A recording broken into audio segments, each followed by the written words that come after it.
Emily, how are you here? I'm getting married. Will you be my maid of honor? Did I mention it was in Capri? Capri? Yes, she is in. We're all in. Why am I here? You think I want to make you pay for stealing my life? Who's the lucky guy? Dante Versano, old money. It was a great deal that you're here. I would rather shave my balls with a rusty knife than be at this wedding. That's a clip from Another Simple Favor. Delighted to say I've been joined by its director, Paul Feig. Hello, Paul. How are you, sir? Good. How are you today? I'm fine, thank you. You look fantastic, Thank you. as people have come to expect. In fact, I always think that when Paul Feig comes to the UK, he goes to Savile Row. That's what I'm thinking. So the press interviews, of course, but then there's some Savile Row. I have to stop by and get some maintenance done on some of my suits and order a couple new ones. Excellent. Well, I'm aware that I'm dressed like a teenager again. So, You look anyway. great. Introduce us to Another Simple Favor. Obviously, it's a follow-on from the first film, but just introduce. Where are we for your film? Yeah, we're five years past the first one, and Stephanie's life has gotten pretty good. She's solving a lot of more crimes and writing books and doing her Hi Moms podcast. But she's kind of in a little bit of a place where she's had something go a little bit wrong with one of the cases she was solving, and it's thrown her confidence off a little bit. And so, but she's promoting her book that she wrote about Emily from the first movie. And in the middle of her book reading at a bookstore, Emily shows up and asks her to be her maid of honor because she's getting married in Italy. Stephanie has no idea why the person who tried to kill her wants her to be her maid of honor, but she can't resist the detective in her wanting to go and figure out what's going on.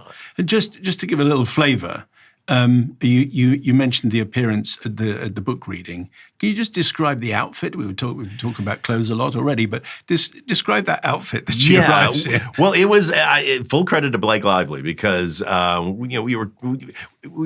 I know for the first movie, everybody loved her power suits. You know, that was a big thing that we had fun with doing. And a lot of the fans were like, oh, we can't wait to see more power suits. I didn't want, nor did Blake, and nor did my costumer, Renee Kalfas, to just repeat what we did before, but we wanted to kind of ease out of that.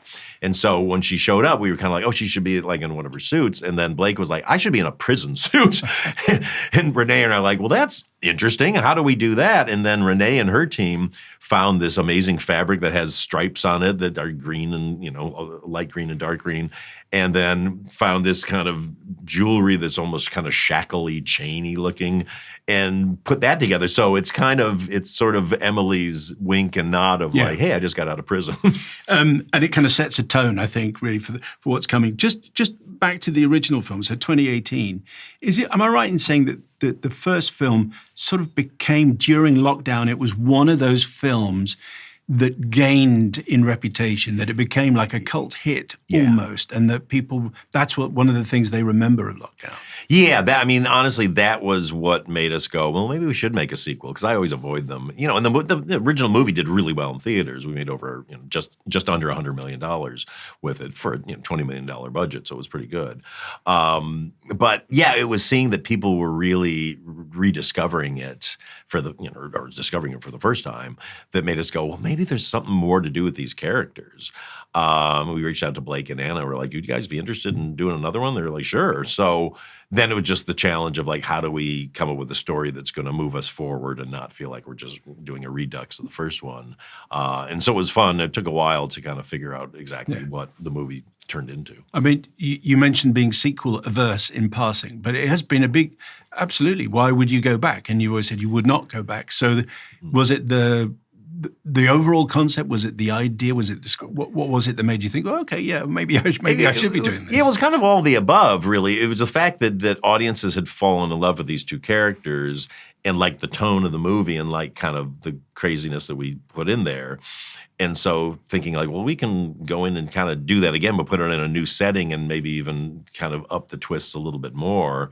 And we had some kind of like loose threads to play with from the first one. And I don't want to make any spoilers, but, certain characters show up who you're like, oh, okay. Yeah. So, and I was really, when our writers came up with that we were working with, it was just like, that's a great idea. So it becomes cumulative.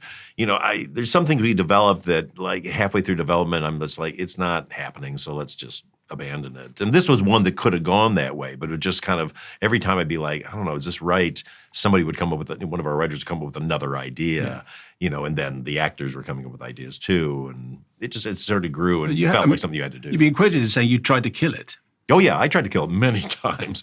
Again, because I'm terrified of sequels. Because the first movie is one of my favorite movies I've ever done. Because I really got to do a lot of the things I've always wanted to do in other movies, which is play with tone that much. And I love thrillers. That's I don't really watch a lot of comedies. I watch mostly thrillers and horror movies, just because I like the extreme stakes of those things. Whereas a lot of comedies, in sake of the comedy, don't have the high stakes that kind of pull me along.